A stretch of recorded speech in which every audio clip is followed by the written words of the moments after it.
Hello friends, आज हम लोग बात करेंगे इस टॉपिक पे how to start a terrace garden. क्या आपके भी घर में आपके पास आपकी टेरेस पे या छत पे या बालकनी पे खाली जगह है जहाँ पे आप चाहते हैं कि आप वहाँ पे प्लांट्स ग्रो करें, लेकिन आप उसको प्लान नहीं कर पाते हैं कि कैसे शुरू करें, कहाँ से हम शुरू करें, किस तरह के प्लांट्स लगाएं। तो आज इस वीडियो में हम लोग ये सारे पॉइंट्स डिटेल में डिस्कस करेंगे कि आपके पास जो जगह है उसका कैसे आपको सिलेक्शन करना है कि वहाँ पे कौन से प्लांट्स लगें, पार्शियल शेड वाले एरिया में कौन से प्लांट्स लगाए जाएंगे, फुल सनलाइट वाले एरिया में कौन से लगेंगे, किस तरह से हम प्लांट्स को अरेंज करें कि उनका सबका ग्रोथ अच्छी होती रहे, और किस टाइम पे या किस मौसम में कौन से पेड़ लगाए जाते हैं। जैसा कि आप देख रहे हैं, हमने अपनी टेरेस पे सब तरह के प्लांट्स लगा रखे हैं। इसमें फ्लावर्स वाले प्लांट्स भी हैं, फ्रूट्स वाले भी हैं, वेजिटेबल्स लगा रखी हैं हमने बहुत सारी सीजनल्स, कुछ मेडिसिनल प्लांट्स भी हैं, कुछ स्पाइसेस हैं और कुछ पेरेनियल प्लांट्स हैं, मतलब जो सालों साल चलते रहते हैं। तो इन्हीं सब चीज़ों के बारे में आज हम लोग इस वीडियो में बात करेंगे, और वीडियो को एंड तक देखें क्योंकि एंड में हमने इसमें प्लांट केयर के बारे में काफ़ी टिप्स दी हैं जिससे कि आपके प्लांट्स की ग्रोथ अच्छी होती रहे और प्लांट्स कम से कम मरें। तो जैसा आप देख रहे हैं, ये हमारा नींबू का प्लांट है। इसमें नींबू में जो है बहुत सारे फ्लावर्स आ रहे हैं। ये चाइनीज़ लेमन होता है छोटा वाला, जिसको कि नारंगी बोलते हैं। तो हमने ज़्यादातर प्लांट्स जो है अपने प्लास्टिक पॉट्स में लगा रखे हैं क्योंकि प्लास्टिक पॉट्स टेरेस पे मैनेज करना इजी होता है, और सब प्लांट्स के लिए हमने इसमें मेटालिक स्टैंड्स बना रखे हैं। तो उन स्टैंड्स के ऊपर हम प्लांट्स को रखते हैं जिससे कि हमारी जो छत है उस पर डैम्पनेस ना आए, मतलब वहाँ पे सीलन ना आए। और प्लांट्स जब हम स्टैंड पे रखते हैं तो उसको हम कम स्पेस में अच्छे से अरेंज कर पाते हैं और वो देखने में अच्छे लगते हैं। तो इसमें सबसे पहले हमको ये बात करनी है कि हमें किस किस सामान की या किस किस चीज़ों की ज़रूरत है। तो जैसा कि आप देख रहे हैं, हमको प्रूनिंग सिजर्स चाहिए, हमको वीड्स निकालने के लिए वीडर चाहिए, हमको एक खुरपी या ट्रॉवल चाहिए जिससे कि हम मिट्टी की गुड़ाई कर सकें, और आप गार्डनिंग में यूज़ होने वाले ग्लव्स यूज़ कर सकते हैं ताकि आपके हाथ गंदे ना हो, और आपको कुछ वुडन स्टिक्स चाहिए जिससे कि आप प्लांट को सपोर्ट कर सकें, और उसमें बांधने के लिए आपको कोई डोरी चाहिए, चाहे वो जूट की हो चाहे नारियल की हो। गार्डनिंग शुरू करने में एक इम्पॉर्टेंट फैक्टर है प्लांट सिलेक्शन, मतलब आपको कौन सा प्लांट लगाना है और कौन सा नहीं लगाना है। तो ये दो तीन बातों पे डिपेंड करता है। एक तो आपकी लोकेशन कि आपका घर कहाँ पे है, आप हिली एरिया में रहते हैं या प्लेन्स में या ऐसी जगह जहाँ पे रेंज बहुत होती हैं, तो उसके हिसाब से आपको प्लांट्स ग्रो करने चाहिए जो आपके लोकल एरिया में होते हैं, क्योंकि हर प्लांट को एक स्पेसिफिक वेदर और एक क्लाइमेट चाहिए। कोई भी प्लांट कहीं भी नहीं लगाया जा सकता है, उसको शेड चाहिए या सन चाहिए, उसकी वाटर रिक्वायरमेंट कितनी है, ये सारी बातें हमको ध्यान में रखनी चाहिए।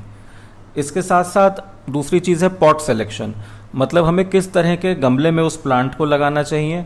आप मिट्टी के गमलों में प्लांट को लगा सकते हैं, प्लास्टिक के गमलों में लगा सकते हैं, सीमेंट के भी गमले आते हैं, और चीनी मिट्टी या पोर्सिलिन के भी आते हैं।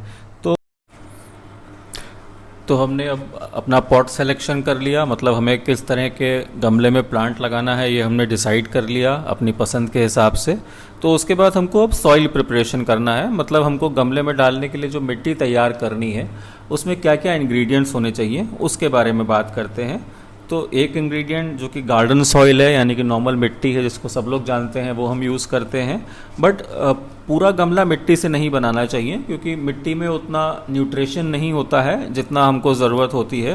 तो उसके साथ साथ जो है उसमें हमें कंपोस्ट डालना है, यानी कि खाद डालनी है। तो हम लोग गोबर की खाद डाल सकते हैं नॉर्मली, या वर्मी कंपोस्ट डाल सकते हैं जो कि अर्थवॉर्म या केंचुए से बनाई हुई खाद होती है, वो भी मार्केट में मिलती है।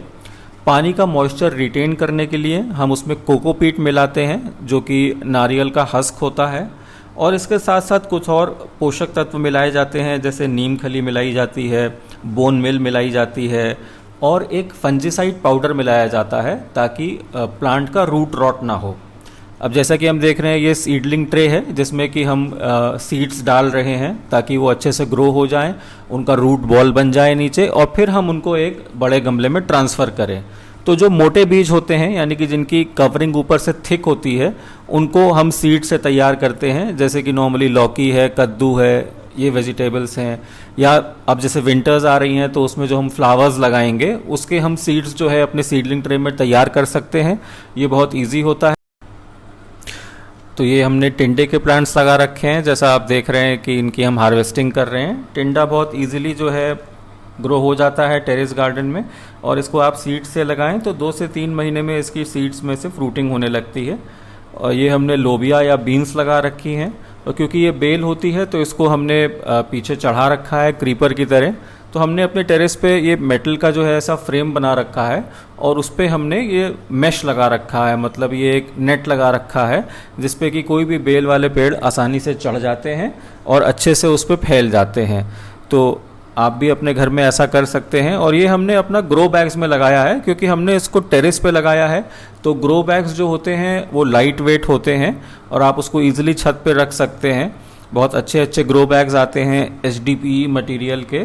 तो उसके लिए आप 15 बाई 15 या 18 बाई 15 का मिनिमम साइज़ का ग्रो बैग लें, क्योंकि अगर आपको वेजिटेबल्स या फ्रूट्स ग्रो करने हैं तो इतना साइज़ कम से कम आपको चाहिए। तो ये बीन्स हैं, इनकी हार्वेस्टिंग भी जो है हम करीब हर 4-5 दिन पे करते रहते हैं, और ये नेट पे बहुत अच्छे से फैल जाती हैं। ये इस तरह की क्रीपर वाइन्स को सनलाइट बहुत ज़्यादा चाहिए होती है ताकि उनमें खूब सारी फ्लावरिंग और फ्रूटिंग होती रहे। तो उनको आपको ओपन एरिया में रखना है जहाँ पे पर्याप्त मात्रा में उनको सनलाइट मिलती रहे, और उनको ऑर्गेनिक रिच मैन्योर चाहिए, यानी कि उनको खाद अच्छी चाहिए। और हर 15 दिन पे 20 दिन पे आपको उनकी खाद को जो है टॉपअप करना है। उसमें आप कभी नीम खली डाल सकते हैं, कभी सरसों की खली डाल सकते हैं, कभी उसमें आप बीच बीच में कंपोस्ट डालें। तो इस तरह से आप उसको बार बार जो है एनरिच करते रहें ताकि आपकी फ्रूटिंग जो है वो टाइम टू टाइम बढ़िया होती रहे। तो ये हम लोग देख सकते हैं, हमने लौकी के पेड़ लगा रखे हैं अपने ग्रो बैग्स में, और लौकी भी बहुत आराम से और इजीली घर में ग्रो हो जाती है। हमने दोनों प्रकार की लौकी लगाई हैं, गोल वाली भी लगाई है और लंबी वाली भी लगाई है, ताकि दोनों का एक्सपीरियंस हो। और ये बेल की तरह फैल जाती है तो आपको इसको भी सपोर्ट देना पड़ता है वायर लगा के या थ्रेड लगा के, ताकि उस पर लौकी आराम से चढ़ जाए। और लौकी जो है करीब करीब 12 महीने लौकी निकलती रहती है। हर सीज़न की जो है लौकी के बीज अलग आते हैं, मतलब गर्मियों के सीज़न के लौकी अलग होती है और सर्दियों के सीज़न की अलग होती है। तो आप इसको कम से कम 18 बाई 18 इंच के ग्रो बैग में या पॉट में लगाएं, और इसमें अच्छे साइज़ की लौकी ग्रो करती है। और ये हमने अपने करेले लगा रखे हैं, तो करेले हमने ये लंबी वाली वैरायटी वाले लगवा रखे हैं। 2 तरह के करेले आते हैं, लंबे और एक छोटे वाले आते हैं। तो ये लंबे वाले ज़्यादा बेटर लगते हैं, इसमें ग्रोथ ज़्यादा होती है। तो ये भी हमने ग्रो बैग्स में लगा रखा है और फ्रूट क्रेट्स में लगा रखा है। और इसकी भी बेल होती है जिसको कि आप आराम से जो है चढ़ा सकते हैं। अब ये फ्रूट क्रेट में हमने जो ये लगा रखा है, ये हल्दी के पेड़ हैं। हल्दी भी हम लोग हर सीज़न में लगाते हैं, और 6 से 8 महीने में करीब करीब हल्दी जो है अच्छी ग्रो कर जाती है। ये हमारा अनार का पेड़ है, ये हमारा करीब 3 साल पुराना अनार का पेड़ है, जिसको कि हमने 24 बाई 24 के बड़े ग्रो बैग में लगा रखा है। और इस बार इस सीज़न में इस अनार में बहुत अच्छी फ्रूटिंग हुई है, जैसा कि आप देख रहे हैं काफ़ी सारे फल निकले हुए हैं। और ये देसी अनार है। मार्केट में जो अनार मिलता है वो नॉर्मली बहुत बड़े साइज़ का होता है, देसी अनार का साइज़ थोड़ा छोटा होता है, और ये उतना लाल नहीं होता है बाहर से। इसकी कवरिंग जो है जैसे जैसे मैच्योर होता जाता है, इसकी कवरिंग जो है ये ऐसी क्रीमिश होती जाती है, बट अंदर से इसके दाने वैसे ही लाल निकलते हैं और ये मीठा होता है। तो ये हमारा अनार का पेड़ है। इसको भी ऑर्गेनिक रिच मैन्योर चाहिए होता है, और इसको हर महीने हम लोग इसमें कंपोस्ट या वर्मी कंपोस्ट डाल के इसको एनरिच करते रहते हैं।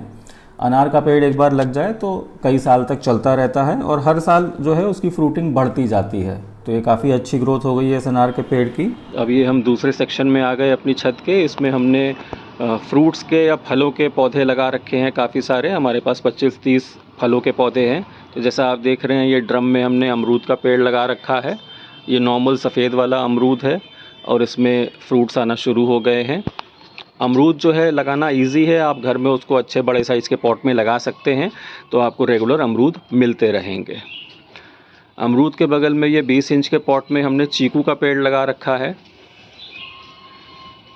इसमें आप देख रहे हैं काफ़ी सारी फ्लावरिंग हो रही है और बड स्टेज में चीकू आ गया है। तो चीकू भी हमारा करीब 3 साल पुराना पौधा है, और इसमें हर साल चीकू आते हैं। तो आप देखें हर ब्रांच पे जो है इसमें बडिंग हो रही है, तो इसकी अच्छी ग्रोथ है। जब फलों के पौधों में फ्रूटिंग होने लगे या फ्लावरिंग होने लगे तो उनमें पानी देना कम कर देना चाहिए, क्योंकि एक्सेस वाटरिंग से उनके फ्लावर्स और बड्स जो हैं वो झड़ने लगते हैं। तो इसीलिए उसमें पानी जो है 4-5 दिन में एक बार दें, जब उसका टॉप सॉइल जो है आपको सूखा लगने लगे। उसके बाद ये बड़ी बड़ी पत्तियों का जो पौधा लगा हुआ है हमारा 18 इंच के पॉट में, ये फालसे का पौधा है। फालसे को इंडियन शरबत बेरी बोलते हैं, और फालसे का शरबत जो है वो बहुत अच्छा होता है। तो ये हमने घर में अपने फालसे का पौधा लगा रखा है। और फालसे के ही पीछे हमने ये कैक्टस की तरह दिखने वाला एक पौधा लगा रखा है, जिसको कि कुछ लोग जानते होंगे, इसको ड्रैगन फ्रूट बोलते हैं। तो ड्रैगन फ्रूट वाइट और पिंक वैरायटी में बड़े साइज़ का एक फ्लावर आता है, ये एक्जॉटिक फ्रूट है। तो ये इस तरह का लंबा लंबा कैक्टस की तरह निकलता जाता है, इसको आपको सपोर्ट देना पड़ता है, और 2 से 3 साल में ड्रैगन में जो है अच्छे फ्रूट्स आने लगते हैं। तो अभी हमारा ये साल भर पुराना पौधा है। तो उसके आगे हमने छोटे थोड़े प्लांट्स लगा रखे हैं। और ये 12 इंची के गमले में हमने छोटी इलायची का पौधा लगाया है। अभी एक साल पुराना है, तो अभी इसमें छोटी इलायची निकली नहीं है, लेकिन ग्रोथ इसकी अभी ठीक है। तो छोटी इलायची भी हमने इसमें ग्रो करी है। और छोटी इलायची के बीच में बगल में आप ये देख रहे हैं, ये हमारा लौंग का पेड़ है। तो लौंग भी अभी ये करीब 6 महीने साल पुराना पेड़ है हमारा। अभी लौंग तो इसमें नहीं बनी है, 2-3 साल में इसमें बनेगी। और लौंग के पेड़ की जो पत्तियां हैं उसको अगर क्रश करके आप स्मेल करें तो आपको टिपिकल लौंग की स्मेल इसमें मिलती है। तो आप इसकी लीव्स क्रश करके अपनी चाय में डाल सकते हैं, उससे बढ़िया फ्लेवर आएगा। और ये ऊपर 2 बड़े पॉट्स में हमने संतरा और मौसम्मी के पेड़ लगा रखे हैं। इन दोनों की पत्तियां एक जैसी दिखाई देती हैं। संतरा हमारा करीब 2 साल पुराना हो गया है। इसमें लास्ट सीज़न में 4-5 संतरे के फल आए भी थे, और इस बार उम्मीद है कि इस बार ज़्यादा फल इसमें आएंगे। तो संतरा और मौसम्मी भी आप घर में आराम से लगा सकते हैं। इनको भी रिच ऑर्गेनिक सॉइल चाहिए, जिसमें मैन्योर या खाद की मात्रा ज़्यादा हो, और ओवर वाटरिंग नहीं करनी है। अब नेक्स्ट जो हमारा इस वक्त ये प्लांट है, ये हमारा चेरी का प्लांट है। और इस बार इसमें इतनी सारी चेरीज़ निकली हैं कि हम लोग तोड़ते तोड़ते थक गए हैं। 200-250 चेरीज़ इसमें निकल चुकी हैं, और चेरी के हमने अलग से वीडियो बना के अपने चैनल पे डाल रखे हैं। तो बहुत चेरी जब पक जाती है तो देखने में बहुत सुंदर लगती है, रेड कलर की, डीप रेड कलर की चेरी है। ये बारबाडोस वैरायटी की चेरी है, जो कि स्वीट एंड सार होती है। और इसमें और भी ये पिंक कलर की बहुत सारी बर्ड्स आ रही हैं, कलियाँ आ रही हैं। तो ये हमारा 3 साल पुराना पेड़ है, और इसमें पहली बार चेरीज़ आई हैं, जो कि काफ़ी मात्रा में आई हैं। चेरी के बगल में हमने एक दूसरा अमरूद का पेड़ लगा रखा है। ये बड़े साइज़ का अमरूद है, इसको थाई गुआवा बोलते हैं, और इसमें 200 से 250 ग्राम का एक अमरूद होता है। तो जैसा कि आप देख रहे हैं, कहीं कहीं इसमें फ्लावर्स बनना भी शुरू हो गए हैं। तो हमने 4 पेड़ लगा रखे हैं अमरूद के।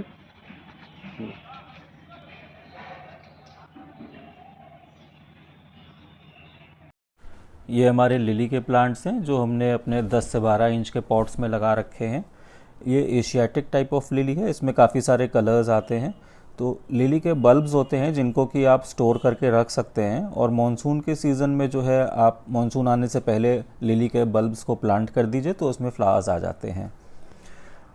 ये जो पीले पीले छोटे छोटे फूल दिखाई दे रहे हैं, ये मूंगफली के फूल हैं। ये जितने भी पौधे हैं, ये सारे मूंगफली के पौधे हैं। तो हम लोग के घर में जो नॉर्मल मूंगफली दाना आता है, उसी को आप सॉइल में लगा करके डायरेक्ट उससे मूंगफली ग्रो कर सकते हैं। ये बहुत इजी है ग्रो करना। हमारी पुरानी कूलर की ये टैंक है, जिसमें कि हमने ये मूंगफली लगा रखी है, और आप उसमें ये बीज डाल दीजिए। 7 से 10 दिनों में वो बीज में से प्लांट्स निकलने लगते हैं, और इसमें नीचे सॉइल के अंदर जो है मूंगफली बनना शुरू हो जाती है। तो मॉनसून सीज़न के अराउंड मूंगफली को सो कर देना चाहिए, ताकि विंटर्स में जो है वो आराम से निकल आए। और मूंगफली हम लोग कई बार उगा चुके हैं। मूंगफली को बस बहुत ज़्यादा मॉइस्चर नहीं देना चाहिए, क्योंकि मूंगफली नीचे सॉइल के अंदर होती है। तो अगर ज़्यादा आप उसकी वाटरिंग करेंगे, ज़्यादा पानी देंगे, तो अंदर वो सड़ने लगेगी। तो जब आपको लगे कि टॉप सॉइल उसका सूख रहा है, तब 3 से 4 दिन के गैप में आप उसको वाटरिंग करें। और इसको सन पसंद है, इसको धूप में रखें ताकि अच्छी फ्रूटिंग हो। ये हमारे एडेनियम के प्लांट्स हैं, जिनको कि हमने बॉन्साई बनाया है। तो एडेनियम, जिसको कॉमनली डेजर्ट रोज़ भी बोलते हैं, ये बहुत हार्डी प्लांट होता है। इसको वाटर की रिक्वायरमेंट बहुत कम होती है और सॉइल भी बहुत कम चाहिए। जैसा कि आप देख रहे हैं, इसका कॉर्डेक्स जो है वो बहुत मोटा होता है और वो अलग अलग शेप और डिज़ाइन का हो जाता है। तो एडेनियम में बहुत अलग अलग कलर्स के फ्लावर्स आते हैं और आप इसको बहुत आराम से बॉन्साई बना सकते हैं। हमने इसको देखिए शैलो प्लेट्स में लगा रखा है, तो इसकी आधी रूट्स जो हैं अंदर रहती हैं, आधी बाहर रहती हैं। अगर आप इसको शैलो पॉट में लगाएंगे तो ये बहुत आराम से धीरे धीरे आप इसको ट्रेन करके बॉन्साई बना सकते हैं। और जिस तरफ आपको उसको ग्रो कराना है उस तरफ की ब्रांचेज आप कट करते रहें तो ये बहुत अच्छे शेप में बॉन्साई बन जाता है। ये कुछ एडेनियम के प्लांट्स हमने अपने वॉल प्लांटर्स में भी लगा रखे हैं। एडेनियम को अगर आप छोटे पॉट में या कम स्पेस में लगाएंगे तो भी वो अच्छा ग्रो करता है, उसकी ज़्यादा रिक्वायरमेंट्स नहीं होती हैं और पानी भी उसको 4-6 दिन में एक बार चाहिए। ऐसे ही हमने बॉटल्स में भी जो है ये प्लांट्स लगा रखे हैं 9 o'clock वाले, तो 9 o'clock को भी आप ईजिली ग्रो कर सकते हैं वॉल्स पे। ये हमारे गुलाब के पेड़ हैं, तो गुलाब के हमारे पास कुछ वेराइटीज़ हैं जिसमें रेड है, मैरून है, येलो है, पिंक है। तो गुलाब को भी बहुत ऑर्गेनिक रिच खाद पसंद होती है, उसको हर 15-20 दिन पे आपको कंपोस्ट या मैन्योर डाल के फर्टिलाइज़ करना चाहिए। ये मैरून कलर का गुलाचीन का पेड़ है, कुछ लोग इसको चंपा भी बोलते हैं। ये भी बहुत हार्डी प्लांट होता है और इसको ज़्यादा केयर की ज़रूरत नहीं होती है। आप किसी भी साइज़ के गमले में इसको लगा सकते हैं, उसमें ये आराम से ग्रो करता रहता है और इसके फ्लावर्स बहुत अच्छे कलर्स में आते हैं। इसमें वाइट आता है, येलो आता है, मरून आता है, पिंक आता है। ये हमारा विष्णुकांता या अपराजिता का प्लांट है। इसमें ब्लू कलर के बहुत सुंदर फ्लावर्स आते हैं जो कि ट्रम्पेट शेप्ड होते हैं और ये भी एक बेल होती है, यानी कि क्रीपर होती है। इसको आप सपोर्ट दे के चढ़ा सकते हैं और इसमें ये मटर की तरह जो ये दिख रही हैं फलियाँ, ये इसके सीड्स हैं या बीज हैं। जब ये पक जाते हैं तो इसमें से आप सीड्स निकाल के दूसरे प्लांट लगा सकते हैं। ये ब्लू कलर के फ्लावर्स बहुत यूनिक होते हैं और आप इनको पूजा में यूज़ कर सकते हैं, शिव जी पर चढ़ा सकते हैं। तो ये हमने छोटी छोटी प्लास्टिक की क्यारियों में जो है हरा धनिया लगा रखा है। हरा धनिया लगाना बहुत इजी है, आप घर में उसको आराम से लगा सकते हैं।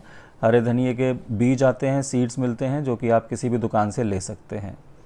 ये एक बड़े प्लास्टिक पॉट में हमने नीचे रेन लिली लगा रखी है और रेन लिली के ऊपर हमने ये जगरूपा का पेड़ लगा रखा है जिसको कि इंग्लिश में जैट्रोफा बोलते हैं। जैट्रोफा बहुत ही फेमस प्लांट होता है क्योंकि इसको बायोडीज़ल में या बायोफ्यूल में यूज़ किया जाता है और इसमें लाल रंग के बहुत सुंदर छोटे छोटे फूल निकलते हैं जो कि गुच्छों में निकलते हैं और आप इनको यूज़ कर सकते हैं। ये बहुत हार्डी प्लांट होता है, आप इसको आराम से किसी भी पॉट में लगाइए, इसको ज़्यादा केयर की ज़रूरत नहीं है और बहुत अच्छे से ग्रो करता है और पूरे साल फ्लावरिंग करता रहता है।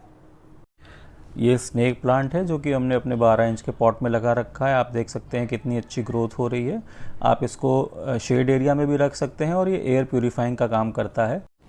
ये हमारी कुछ इमेजेस हैं चेरी की और नींबू की जो हमने उगाए थे। ये हमारे डहेलिया की वैरायटीज़ हैं जो हमने अपनी टेरेस पे लगा रखी हैं, अच्छे बड़े साइज़ की।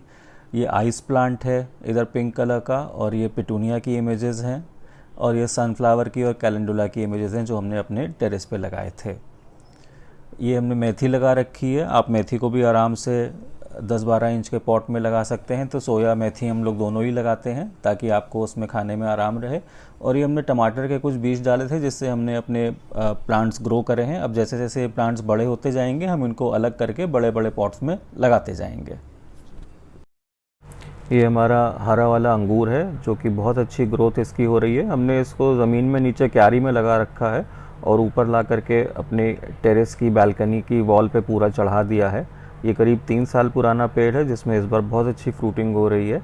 ये बिना बीज वाला अंगूर है और ये मीठा हो जाता है, काफ़ी पक जाता है। ये एरिका पाम है। एरिका पाम जो है आप सेमी शेड एरिया में भी रख सकते हैं, इसकी ग्रोथ अच्छी होती है। ये करीब 1.5-2 साल पुराना हमारा प्लांट है और इसकी लीव्स काफ़ी हेल्दी हैं। लीफ टिप देख करके आप पता कर सकते हैं। ये कॉमनली एलोवेरा सब लोग घर में लगाते हैं, हमने भी लगा रखा है और इसकी काफ़ी अच्छी ग्रोथ हो रही है पॉट में।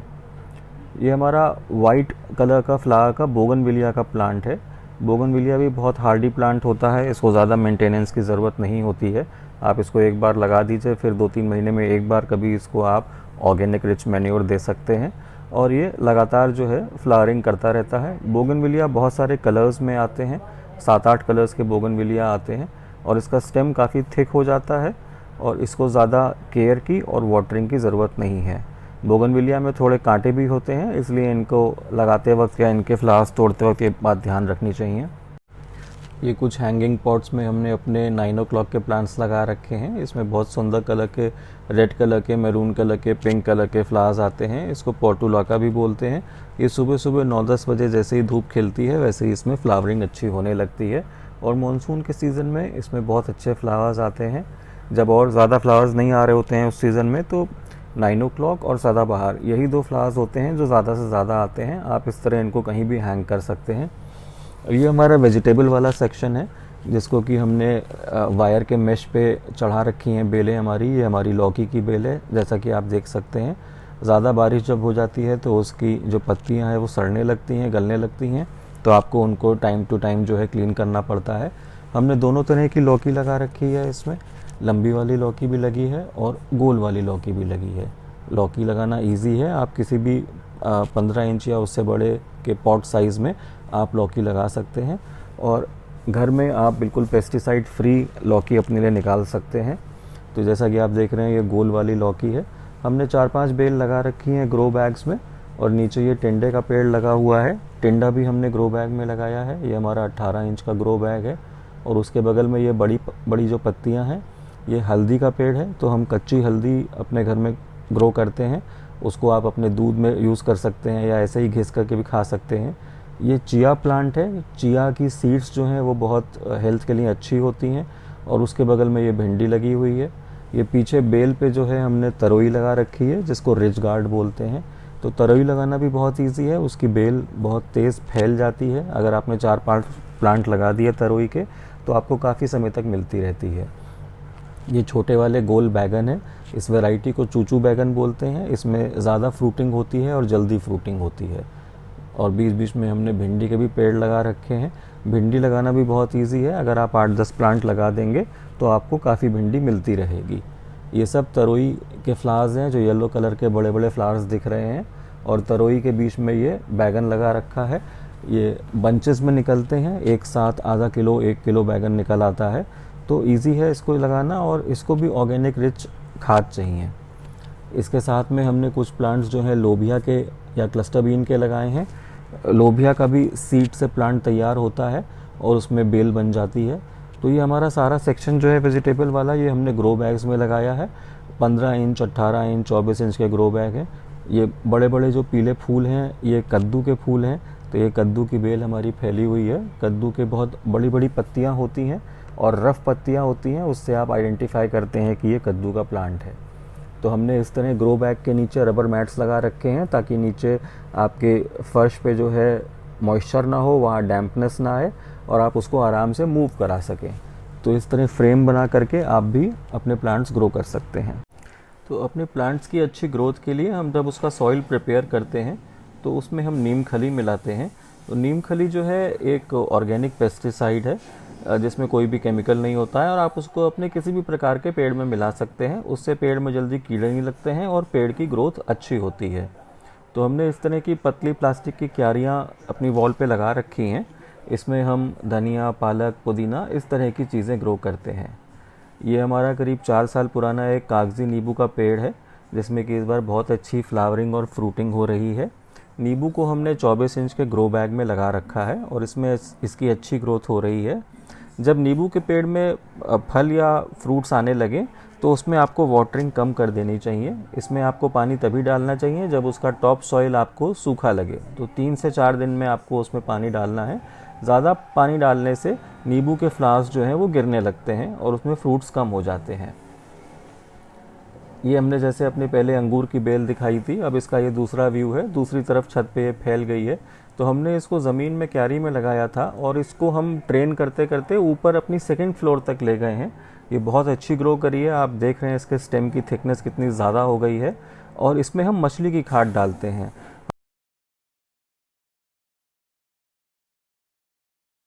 ये हमारा मनी प्लांट का पेड़ है, जो कि हमने 12 इंच के पॉट में लगा रखा है। मनी प्लांट को आप सेमी शेड एरिया में भी रख सकते हैं, आप इसको मिट्टी में भी उगा सकते हैं, और आप इसको पानी में भी ग्रो कर सकते हैं। तो ये रेलवे क्रीपर का प्लांट है जो कि हमने एक 18 इंच के प्लास्टिक पॉट में लगा रखा है। रेलवे क्रीपर भी एक बेल होती है, तो इसलिए हमने उसको पीछे जाल पे फैला रखा है।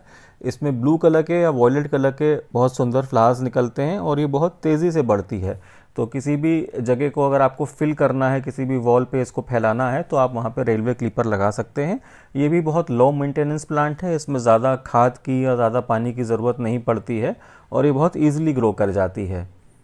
ये हमारे कनेर के पेड़ हैं। कनेर में जैसा आप देख रहे हैं येलो फ्लावर्स आते हैं। हमने 2 पेड़ कनेर के लगा रखे हैं जो कि अब काफ़ी बड़े हो गए हैं।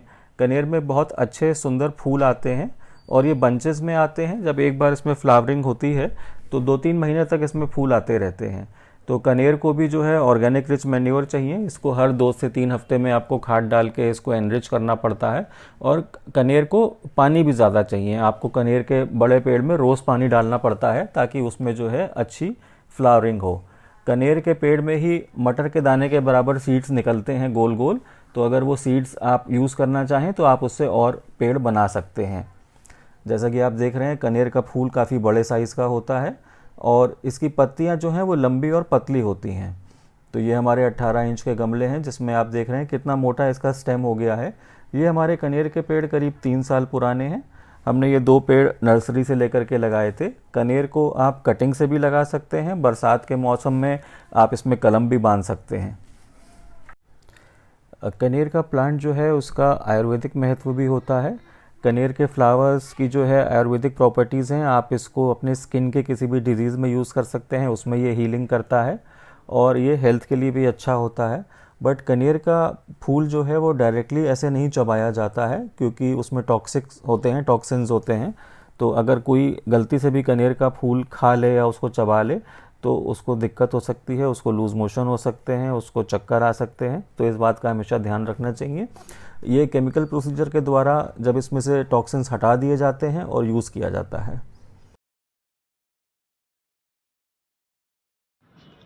तो ये देखिए कितना बड़ा हमारा दूसरा गुलाचीन का पेड़ हो गया है। इसमें वाइट कलर के फ्लावर्स निकलते हैं जिसकी खुशबू बहुत अच्छी होती है, बहुत ही प्लेजेंट इसकी खुशबू होती है। ऐसा लगता है जैसे कोई परफ्यूम लगा रखा हो आपने।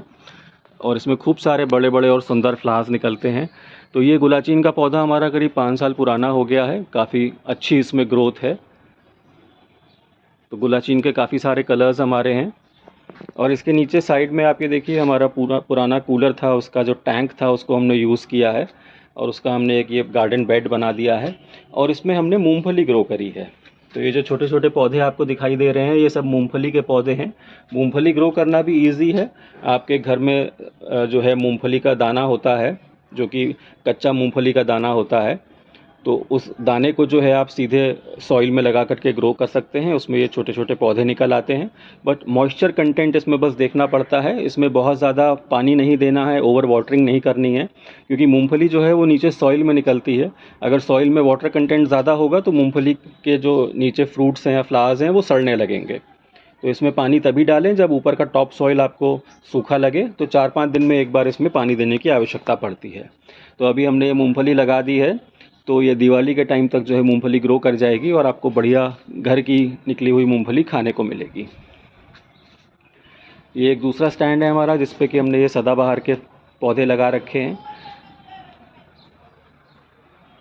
और ये हमारा आंवले का पेड़ है। ये हमारा छोटा आंवले का पेड़ है, मतलब हमारे पास 2 आंवले के पेड़ हैं। एक बड़ा है जिसमें कि फ्लावरिंग और फ्रूटिंग हो रही है, वो मैं आपको अभी दिखाऊंगा, और ये दूसरा है। और उसके नीचे हमारे ये गुलदाउदी के पौधे हैं। हमने लास्ट सीज़न में जो गुलदाउदी उगाई थी उसकी कटिंग लेकर के हमने 2-3 गमलों में जो है तैयार कर ली थी और इस सीज़न में उसकी कटिंग अब तैयार हो गई है। तो हमको नर्सरी से गुलदाउदी लेने की ज़रूरत नहीं पड़ेगी। हमारे पास अपनी ही कटिंग के 20-25 गुलदाउदी के पौधे तैयार हो गए हैं। और इसके बगल में ये ऊंचा सा जो आप पेड़ देख रहे हैं ये हमारा अंजीर का पेड़ है, यानी कि फिग। अंजीर जो है हेल्थ के लिए बहुत अच्छा होता है, जैसा कि सब लोग जानते हैं। तो अंजीर उगाना भी बहुत आसान है। आप अंजीर का पौधा नर्सरी से ला सकते हैं। हाइब्रिड अगर पौधा होगा तो अगले साल से ही उसमें फ्रूटिंग शुरू हो जाती है। तो जनरली अगर बात करें कि हमको अपने पेड़ों की कैसे केयर करनी चाहिए, तो एक तो उनको प्रॉपर सनलाइट मिलनी चाहिए, मतलब जिस पेड़ को जितनी सनलाइट की ज़रूरत है आपको उसको उस हिसाब से देनी चाहिए। अगर किसी पेड़ की पत्तियां ज़्यादा जल रही हैं तो हो सकता है कि आप उसको ज़्यादा धूप में रख रहे हो, तो उसको आप सेमी शेड में रखें। या अगर किसी पेड़ की पत्तियां जो है उसकी टिप्स पीली पड़ रही हैं तो उसका मतलब ये हो सकता है कि आप उसमें ओवर वाटरिंग कर रहे हैं या उसमें रूट रॉट हो रहा है। तो इस बात का आपको ध्यान रखना है। पेस्ट कंट्रोल करने के लिए आप नेचुरल नीम ऑयल यूज़ कर सकते हैं। तो 5 ml नीम ऑयल को आप 1 लीटर पानी में मिक्स करके आप उसका स्प्रे हर वीक पे करें, क्योंकि बहुत ज़्यादा केमिकल पेस्टिसाइड्स यूज़ करना हम लोग पसंद नहीं करते अपने घर में, इसलिए आप नीम ऑयल का यूज़ कर सकते हैं। अगर आप इन सब बातों का ध्यान रखते हैं तो आपके प्लांट्स अच्छे से ग्रो करेंगे और हेल्दी रहेंगे।